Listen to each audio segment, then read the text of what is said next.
Hola, ¿qué tal chicos? ¿Cómo están? Muy buenos días.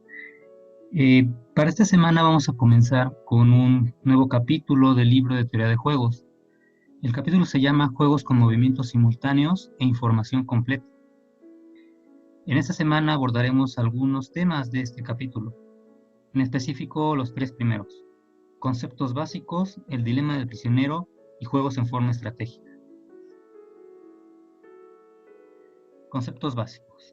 Dentro de los conceptos básicos vamos a abordar dos aspectos: los tipos de juegos y sus elementos.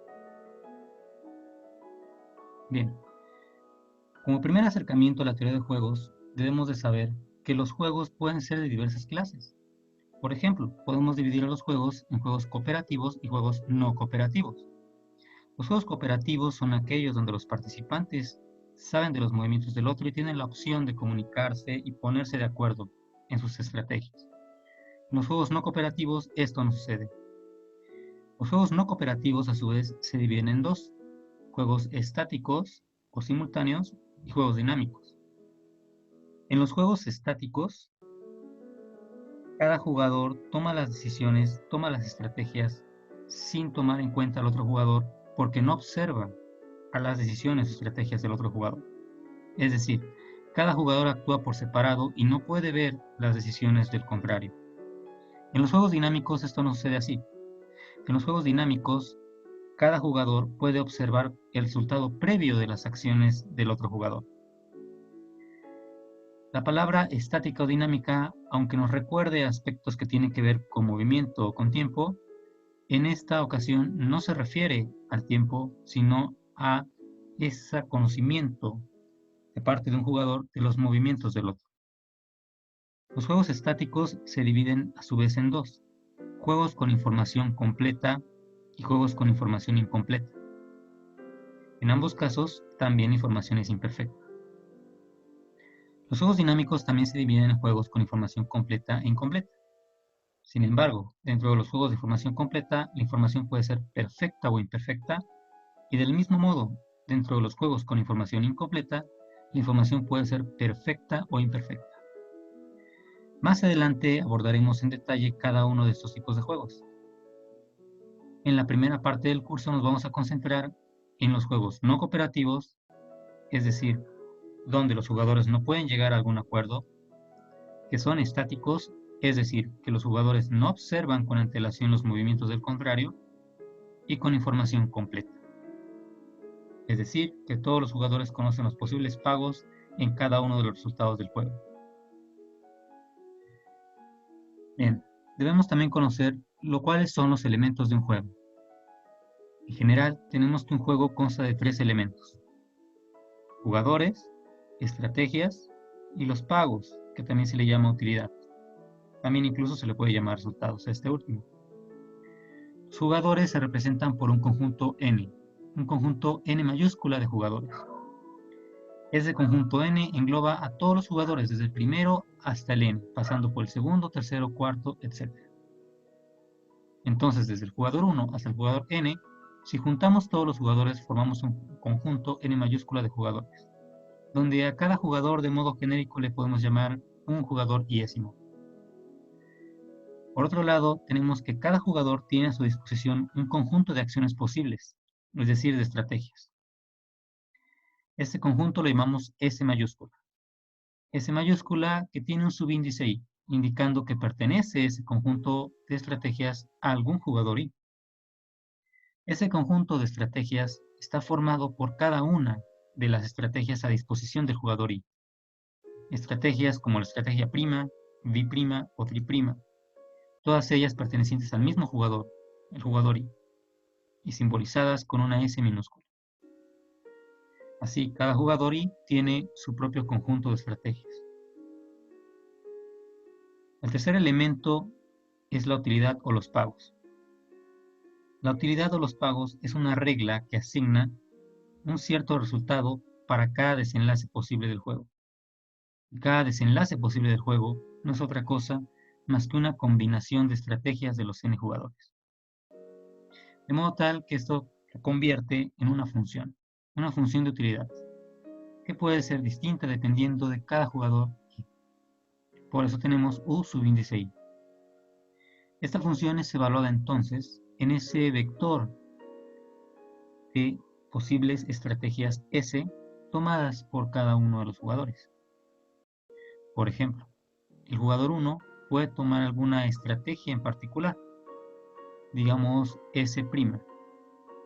Jugador 1 sería S'1. El jugador 2 puede tomar de su conjunto de estrategias alguna otra en particular, tal vez la S', S'2. Y así, cada jugador hasta llegar al jugador enésimo, el cual puede también tomar alguna estrategia en particular de su conjunto de estrategias. Tal vez él también tome su estrategia S'.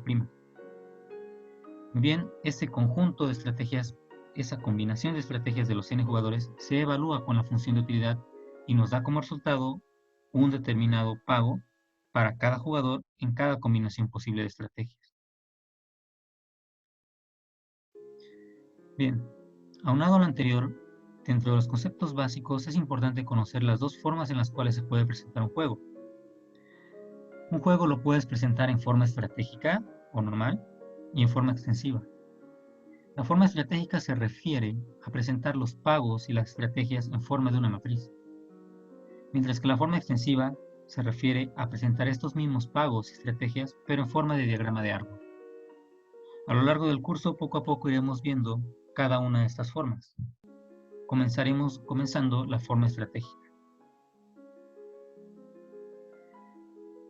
El siguiente subtema de esta semana son los juegos del tipo dilema del prisionero.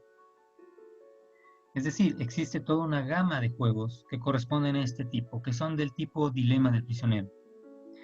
Este tipo de juego se caracteriza porque la búsqueda del bienestar individual conduce a un resultado perjudicial para ambos jugadores. Ejemplos de este tipo de juegos son el duopolio con dos precios posibles, el acceso a un lago común y el dilema del prisionero como tal. Veamos el caso del duopolio con dos precios posibles. Esta que ven ustedes en pantalla es la forma normal o estratégica de representar un juego. Es una matriz. Una matriz que representa las estrategias de cada jugador y los posibles resultados, es decir, la función de utilidad ya evaluada en cada combinación de estrategias posible. Este ejemplo consiste en que existen dos empresas en el mercado, empresa 1 y empresa 2. Cada empresa solo tiene dos estrategias posibles, precio alto o precio bajo. Si ambas empresas fijan un precio alto, se repartirán en el mercado entre dos y obtendrá cada una beneficios de 60. Perdón, si es precio alto, beneficios de 80. En caso de que sea precio bajo, beneficios de 60. Si una empresa fija un precio alto y la otra un precio bajo, aquella que fije el precio alto se llevará tan solo 40 de beneficio y la que fije el precio bajo captará mayor mercado, dados sus menores precios, y se llevará 100 de beneficio. Entonces tenemos una situación en la cual, si ambas coinciden en precios bajos, se llevan 60 cada uno. Si ambas coinciden en precios altos, se llevan 80 cada uno. Si una es precio bajo y la otra precio alto, la que tenga precio bajo gana 100 y la que tenga precio bajo gana 40. ¿Cuál será el desenlace de este juego? Es sencillo analizarlo. Para ello debemos de tomar en cuenta dos pasos. El paso número 1 es, ponte en el lugar de uno de los dos jugadores. Voy a elegir ponerme en el lugar de la empresa 1. Paso número 2. Analiza estrategia por estrategia. Primero analizo la estrategia precio bajo. Si soy la empresa 1, no sé en realidad qué estrategia te voy a utilizar, precio alto o precio bajo. Depende de lo que haga la empresa 2. Pero como el juego no es cooperativo y es simultáneo, no tengo forma de saber qué hará la empresa 2. Así que tendré que elegir mi mejor estrategia independientemente de lo que haga la empresa 2. Si eligiera, por ejemplo, el precio bajo, una de dos, o gano 100 o gano 60, dependiendo si la empresa 2 elige un precio alto o un precio bajo. Si por el contrario elijo un precio alto, una de dos, o gano 80 o 40, dependiendo si la empresa 2 elige un precio alto o un precio bajo. Es fácil ver cómo me conviene, independientemente de lo que elija la empresa 2, elegir el precio bajo, porque 100 es menor a 80 en caso de que la otra empresa eligiera alto, y 60 es mayor a 40 en caso de que la otra empresa eligiera bajo. Entonces, siempre me conviene más el precio bajo. La empresa 2 puede efectuar un razonamiento similar y llegar a la misma conclusión. Ambas elegiríamos un precio bajo, en el cual cada una obtendría beneficios de 60, que son menores a los beneficios 80-80 con la combinación alto-alto. ¿Por qué entonces no elegimos la combinación alto-alto, siendo que nos hace ganar más? Por la simple y sencilla razón de que no podemos tomar acuerdos entre ambas. Si yo eligiera poner precio alto esperando que la empresa 2 también pusiera un precio alto y las dos ganáramos, muy posiblemente la empresa 2 tuviera incentivos a cambiar su jugada, ponerla en precio bajo, me haría ganar solo 40 y ella se llevaría 100. ¿Por qué habría de confiar en que yo voy a poner un precio alto? Más bien, yo trataría de prevenirme colocando un precio bajo. Es así que las dos empresas, al buscar su propio beneficio, terminan en una situación perjudicial para ambos, 60-60 cada quien. El siguiente ejemplo es el de acceso a un lago común. Se trata de dos flotas de pescadores. Cada uno tiene dos estrategias posibles, pocos botes o muchos botes en el lago. Desde luego, el colocar muchos botes por parte de ambas saturará el lago y se llevarán beneficios de tan solo 50 cada uno. Por el contrario, si colocan pocos botes cada una, los beneficios son mayores, son de 100. Ambas ganan más. Sin embargo, si una coloca muchos botes y la otra pocos, aquella que coloque muchos se llevará mayor parte de los peces, 120 beneficios. Aquella que coloque pocos botes llevará la menor parte de los beneficios, tan solo 40. De nuevo, ¿cómo terminará este juego? Recordamos los dos pasos. Paso número 1, me pongo en el lugar de uno de los dos jugadores. Voy a elegir de nuevo ponerme en el lugar del jugador 1. Paso número 2, analiza las estrategias una por una. Estrategia muchos botes. Si soy la flota 1 y elijo muchos botes, pueden pasar dos cosas. Que la flota 2 elija pocos o muchos. Si elige pocos, gano 120. Si elige muchos, gano 50. Me convendría más que eligiera pocos, la empresa 2. Por otro lado, si soy la flota 1 y elijo poner pocos botes, una de dos, o gano 100 o gano 40, dependiendo si la flota 2 pone pocos o muchos botes. Me doy cuenta de que entonces es mejor estrategia poner muchos botes. Si pongo muchos botes, podría ganar, por ejemplo, 120 en el caso de que la flota 2 ponga pocos botes. Cifra mayor a los 100 que hubiera ganado si hubiera elegido pocos botes. De igual manera, si elijo muchos botes, gano 50 en caso de que la flota 2 siempre elija muchos botes. Cifra mayor a lo que hubiese sido si hubiera elegido pocos botes. Entonces, independientemente de lo que elija la empresa 2, siempre muchos botes será mi estrategia preferida, porque 120 es mayor a 100 y 50 es mayor a 40. Tanto la flota 1 como la flota 2 tienen el mismo razonamiento, la misma información y llegan a la misma conclusión. Ambas eligen poner muchos botes y llegan a un resultado no óptimo, un resultado 50-50. Tal vez hubiera sido mejor que ambas eligieran pocos botes. ¿Por qué no lo hacen? Porque no saben si pueden confiar en la otra empresa.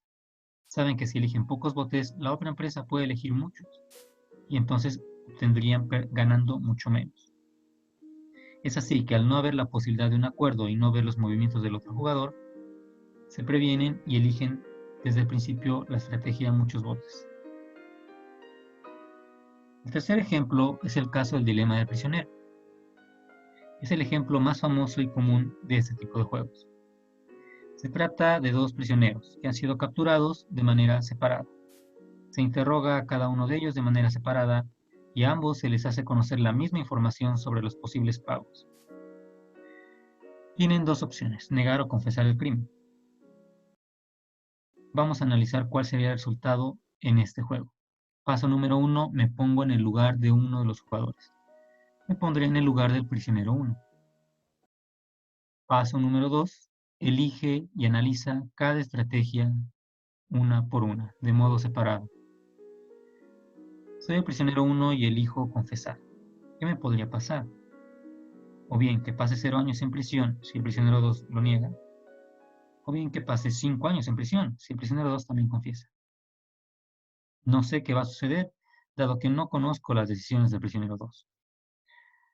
O bien pude haber negado, y si niego, puede ser que el otro prisionero también niegue y paso 1 año en prisión, o bien que confiese y paso 7 años en prisión.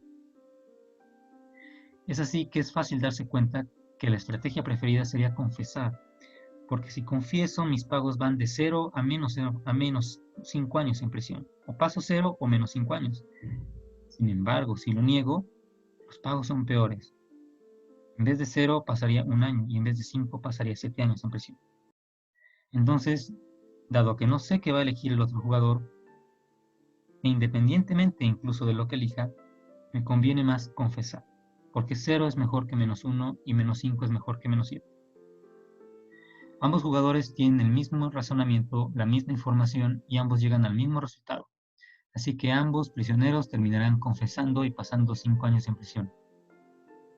Este es un resultado nada óptimo y que es peor que el resultado que hubieran obtenido si los dos hubieran negado el crimen. Si los dos negaran el crimen, pasarían 1 año en prisión cada uno en vez de 5. ¿Por qué no entonces niegan los dos el crimen? Porque si uno lo hiciera, el otro se vería tentado a confesar y entonces pasar ningún año en prisión. Es así que al no poder confiar un prisionero en el otro, porque no conoce sus decisiones, porque no puede llegar a un acuerdo, cada uno actuará en búsqueda de su beneficio individual. No tratará de mejorar su beneficio a partir de un acuerdo, tratará de mejorar su beneficio a partir de una acción individual. Los acuerdos no son posibles en este juego. Es así que los dos confesarán y pasarán 5 años en prisión. Más adelante veremos que esta situación, este tipo de equilibrios, es conocido como el equilibrio de Nash. Por esta semana serían los 3 temas. Sería todo. Hacemos un repaso rapidísimo. El capítulo que estamos analizando del libro se llama Juegos con información completa y con movimientos simultáneos. De ese capítulo hemos avanzado 3 temas. Conceptos básicos, el dilema del prisionero y los juegos en forma estratégica. La parte de conceptos básicos tiene que ver con los tipos de juegos y sus elementos. Hicimos esta clasificación y ahondamos sobre los elementos de un juego.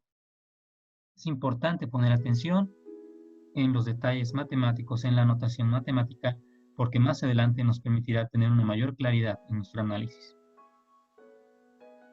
El otro tema era formas de presentar un juego. Habíamos dicho que eran básicamente 2, la forma estratégica y la extensiva. La primera es con una matriz, la segunda es con un diagrama de árbol. Y de ahí abordamos los juegos del tipo dilema del prisionero, con 3 ejemplos: el duopolio, el acceso al lago y el dilema del prisionero como tal. Bien, espero que haya sido de utilidad esta información y nos vemos la próxima semana.